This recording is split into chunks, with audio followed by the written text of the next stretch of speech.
नमस्कार, स्वागत है आपका अभी तक इंडिया में। मैं हूं आपके साथ नीलम शर्मा। शुरुआत इस वक्त की खबरों के साथ। यूपी में मेरठ की स्पेशल टास्क फोर्स ने 4 टाइम बम के साथ मुजफ्फरनगर के मिमलाना रोड निवासी जावेद शेख सहित 2 लोगों को कालापाड़ से गिरफ्तार किया है, जिसके बाद से पूरे इलाके में हड़कंप मच गया। मिली जानकारी के अनुसार आरोपी जावेद शामली निवासी इमराना नाम की महिला के संपर्क में था, जिसको उसने बम बनाने का ऑर्डर दिया था। बम मिलने की सूचना के बाद दिल्ली से मुजफ्फरनगर पहुंची आईबी की टीम आरोपी जावेद से पूछताछ कर और जानकारी जुटाने में लगी है। गिरफ्तार आरोपी जावेद का नेपाल से भी कनेक्शन सामने आया है। यूपी एसटीएफ के द्वारा आरोपी जावेद ने पूछताछ में बताया कि उसे ये बम बनाने का ऑर्डर इमराना नाम की एक महिला ने दिया था। जांच में ये भी सामने आया कि जावेद नेपाल भी आता जाता है और वहां से उसका गहरा कनेक्शन है। इन बमों का इस्तेमाल किसी बड़ी प्लानिंग में किया जाना था या फिर किसी बड़े नेता या धार्मिक स्थान को निशाना बनाने की गहरी साजिश थी। इसको लेकर आरोपी से पूछताछ की जा रही है। हालांकि इस मामले में अभी तक कोई आतंकी एंगल सामने नहीं आया है, लेकिन सुरक्षा एजेंसियां अब पहले से और ज्यादा एक्टिव हो गई हैं और गहनता से जांच में जुट गई हैं।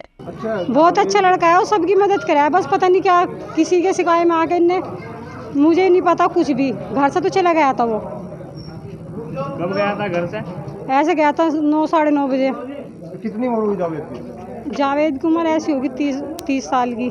कितने भाई है ये? एक ही है। अच्छा, फादर क्या करते थे इनके पिता? उनके पिताजी तो दवाई देवे थे देसी।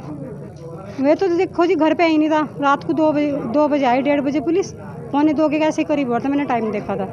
बस में आए और हमारे घर का जो वैसा सामान है तो वो भी भर के ले गए।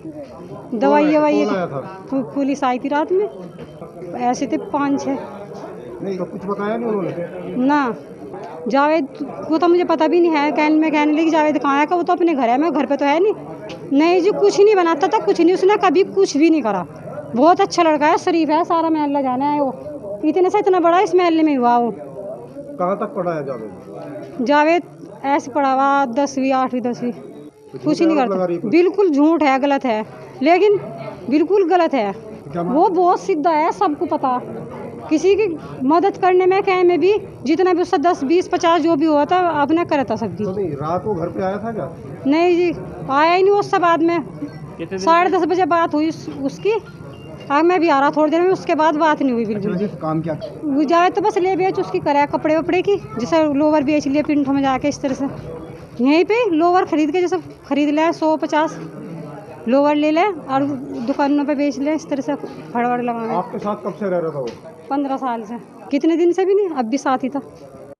मुजफ्फरनगर को दहलाने की साजिश का पर्दाफाश हुआ है और ये बड़ी खबर मैं आपको इस समय एसएसपी ऑफिस से खड़े होकर दे रहा हूं, क्योंकि इसमें बहुत अहम जानकारी ये है कि ये जावेद जो है मिमलाना रोड का निवासी है और मेरठ एसटीएफ ने इसको गिरफ्तार किया है। बम निरोधक दस्ता बाकायदा खालापार में उस समय मौजूद था जब ये 4 बम उससे बरामद किए गए हैं। इसको हिरासत में लिया गया है और इसके साथ साथ इसमें खास बात ये भी है कि शामली के बनत निवासी इमराना नाम की महिला इसके कांटेक्ट में थी, क्योंकि इसके दादा बम बनाने का काम करते थे और इसने उसको ये बात बताई। तो उसके बाद इमराना के द्वारा इसको ऑर्डर दिया गया और इन 4 बमों को तैयार किया गया। इसके साथ साथ 2013 के मुजफ्फरनगर दंगे से जुड़े हुए इसके हाथ बताए जा रहे हैं, जिसमें बम इस्तेमाल जो किए गए थे वो इसी के द्वारा इजाद किए गए थे। और अब आईबी दिल्ली की टीम जो है मुजफ्फरनगर पहुंच चुकी है और वो अब इससे पूछताछ कर रही है। सबसे बड़ी बात ये कि यहाँ का लोकल जो यूनिट है यानी कि एलआईयू जो है वो क्या कर रही थी, यहाँ की जो कोतवाली पुलिस है वो क्या कर रही थी, क्योंकि बम जिस तरह से बनकर तैयार हो चुका था ये मानिए कि उसको फाइनल रूप दे दिया गया था। इसके बाद ये कहा जा सकता है कि ये मुजफ्फरनगर पुलिस का बड़ा फेलियर है, जिसके बाद मेरठ की एसटीएफ पुलिस यहाँ पर पहुंचती है, दिल्ली की आईबी की टीम यहाँ पर पहुंचती है और इस आरोपी को गिरफ्तार किया जाता है। 4 बम, जिंदा बम, टाइम बम जिनको कहा जाता है, वो वहां से बरामद किए गए हैं और इसके तार कहां कहां जुड़े हैं, अब तक इसने कितने बम कहां बनाकर सप्लाई किए हैं, ये तमाम सवाल खड़े हो जाते हैं। और अब इसके पीछे किन किन लोगों का हाथ है और क्या कुछ साजिश इसने रच रखी थी, ये देखने वाली बात होगी। अपने सहयोगी कुमार आशीष के साथ दीपक वत्स, मुजफ्फरनगर।